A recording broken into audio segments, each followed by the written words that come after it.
Good evening, Minnesota.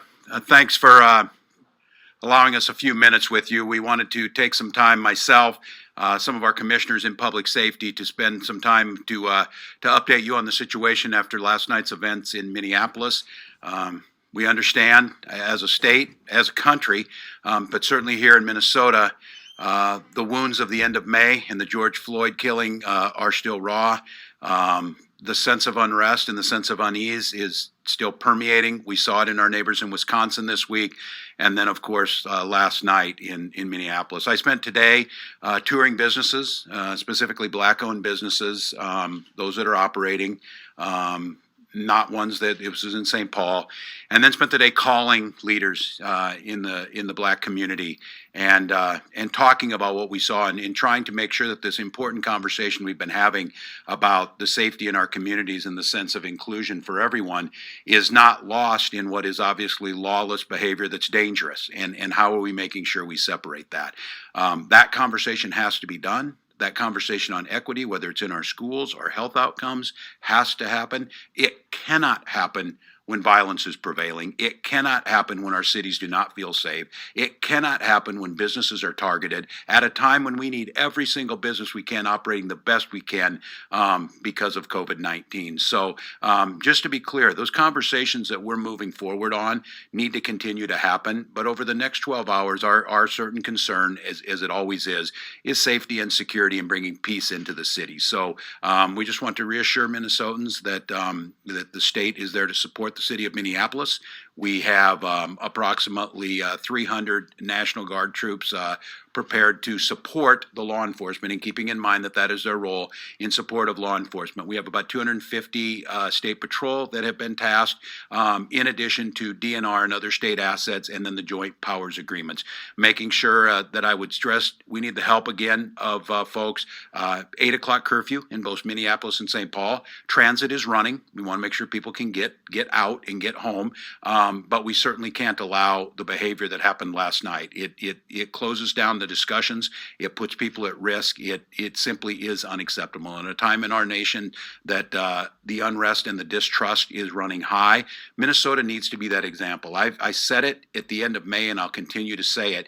We have the opportunity to be defined either by what happened to George Floyd in these continued acts, or we can be defined on how we respond to them. And this gives us an opportunity that this situation that happened in the unfortunate homicide and suicide that set this off, we can't allow those situations to happen. It simply does not allow us to have the conversations that we need to have, or to live, to be quite honestly, the types of lives that we know we want for our children. So I'd like to have Commissioner Harrington from DPS update on the current situation on the ground, and then we'll be glad to answer any questions with all of us. John?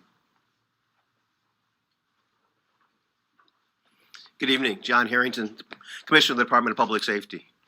We spent last night working together in partnership, both with community and with law enforcement across the Twin Cities area. We worked in a collaborative fashion last night to restore order and to keep the peace. And that really was the mission that the governor has tasked us with, and it continues to be uppermost in our mind. So how will we do that?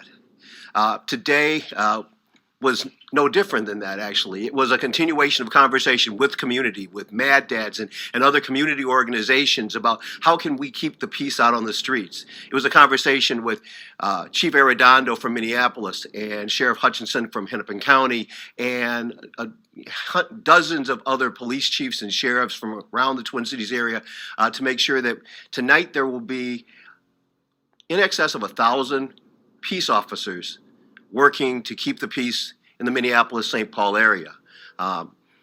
Those peace officers are dedicated to both making sure that if there was and if there is an incident where there is threats to life or threats to property, that we are in a position to rapidly and effectively respond to what's going on.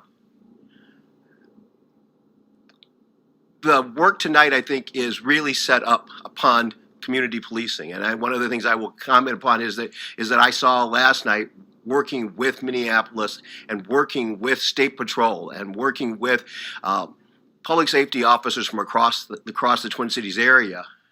I saw them working to keep the peace and to restore order, and to not let bad things get further out of hand. And I was really very gratified to watch as we were able to make progress, and that we didn't overreact, even when officers went down that were injured and assaulted, even when things happened that were not part of our plan. We didn't overreact. We didn't underreact. We responded in a professional and in a measured fashion. As a consequence, there were only 2 officers injured last night. And as far as we can determine, none of the folks that were arrested, and there were almost 130 plus people that were arrested last night, none of them were injured either. To me, that's what good policing looks like. It is stopping the crime as quickly as possible, as effectively as possible, but doing it the right way. And that's what Minnesota police officers and with the support of the Minnesota National Guard, that's what we did last night, and that's what we're prepared to do tonight. I will say one thing in closing. For all of the moms and dads out there who have kids who want to come downtown and see what's going on, keep them home. Tonight's a good night for family. Tonight's a good night for them to be with you, to be right up under your arm, knowing where they are.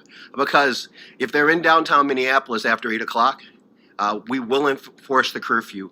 And if they're downtown when windows start getting broken or other misbehavior starts, we will end up having to arrest them. And that's not what we want.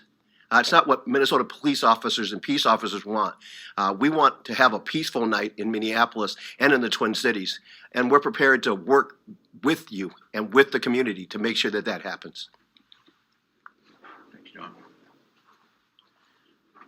I'll echo the commissioner's words. Just keep folks home tonight. We can get this right. And I would once again ask us, let's rise up to this occasion.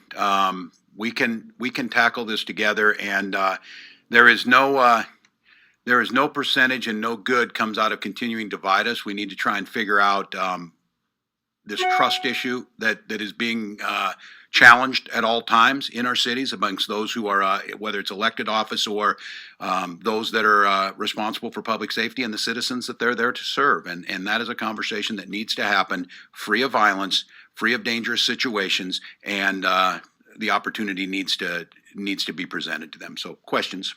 Governor, we just found out that St. Paul's also enacting a curfew. Will the response from the state and National Guard also be extended into St. Paul? Have there been conversations? I can let one of our folks, we view it as the whole region, and I just want to be clear to folks, this is the professionals that are involved in this and respond.